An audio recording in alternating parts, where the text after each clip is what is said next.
Nightbird, she has had quite a journey from one-off TV character to appearing on the big screens. Toy-wise though, it's really just RC going through either a goth or emo phase, which is why the movie concept art shown did more to make her have a more distinct design. But has it translated well into plastic form? Well, let's find out. Now, I'm gonna start the review off with this. This gal here is quite controversial due to her very prominent cable backpack that many consider a clear devolution to her mainline counterpart. Personally, I think it's not as bad as it could be. My only complaint is this spoiler right here hanging out a bit awkwardly. It's the only thing that really feels out of place.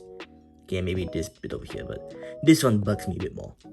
What bothers me a bit more than that is her thick side skirts that block her arms, cause they can go a bit further down, but they can't due to the thickness of it. It's a weird minor problem that I feel barely anyone finds fault with, so I figured I'll just mention it here and call it a day. But to be a bit more upbeat, the live-action Gleebo Studio series is known for shows itself prominently, making sure no surface is left untouched. You can just about make out her claws on her arms, although not as long as what's shown on the box. And her crotch also has feather-like detailing, similar to something found on the Kingdom Air Razor mode. They tie back nicely to her name, Nightbird. I also think the head came out the best with how much details are squeezed into this small space. Design-wise, she looks like she wears a helmet with wing-like structures on the side, with the eye-catching purple visor topping the whole thing off. She has nice eyes too, very villain-like, although she felt more like a second-in-command in the movie.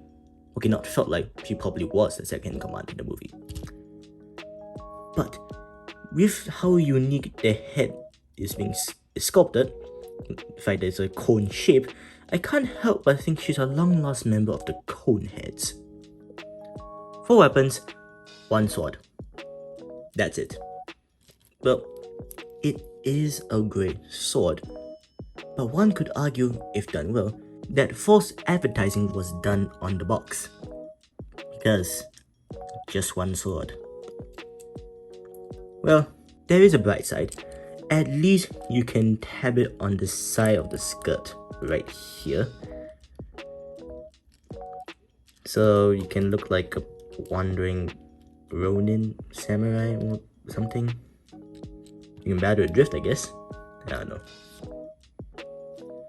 So posability is as expected, hampered by car cable, but not much though.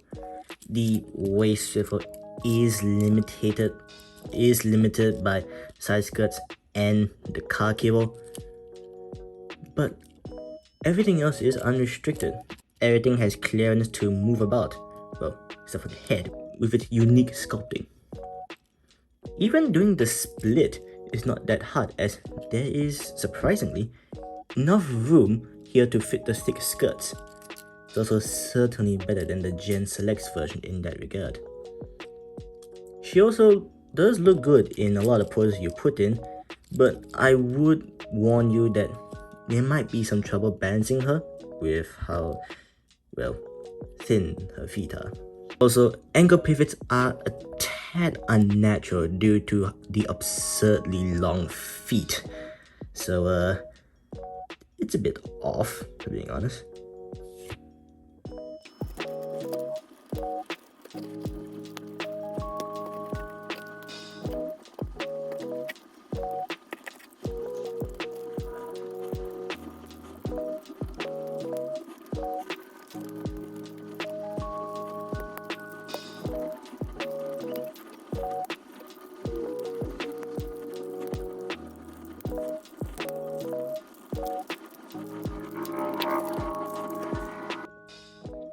The cable gives you a good indication on how the conversion plays out.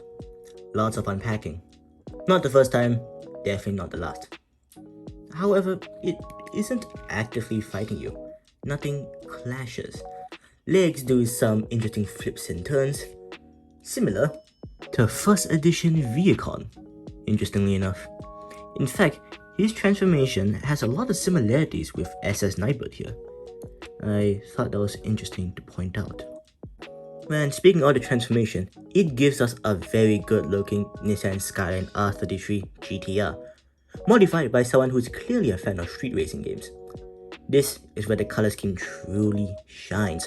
More bronze shows itself to break up the large amount of dark grey, with the purple rims shining as a result of the big chunks of darker colors. And I am a big fan of modified cars, not raced cars, modified, and this right here is to me the perfect representation of that, with an obvious body kit that isn't too obnoxious, only flaring out just a smidge. Although I'm not very sure whether this spoiler counts as raced or not, but I think this design was used in some race cars, so I think it should count, I guess.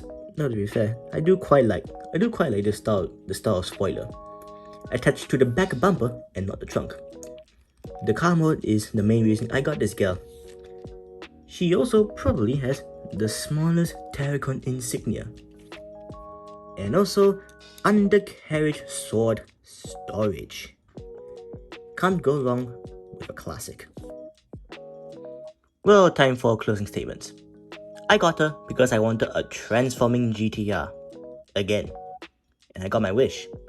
But I understand why people are not jazzed on this toy. For being a part of the Studio Series line, a toy line that prides itself on screen accuracy, it isn't.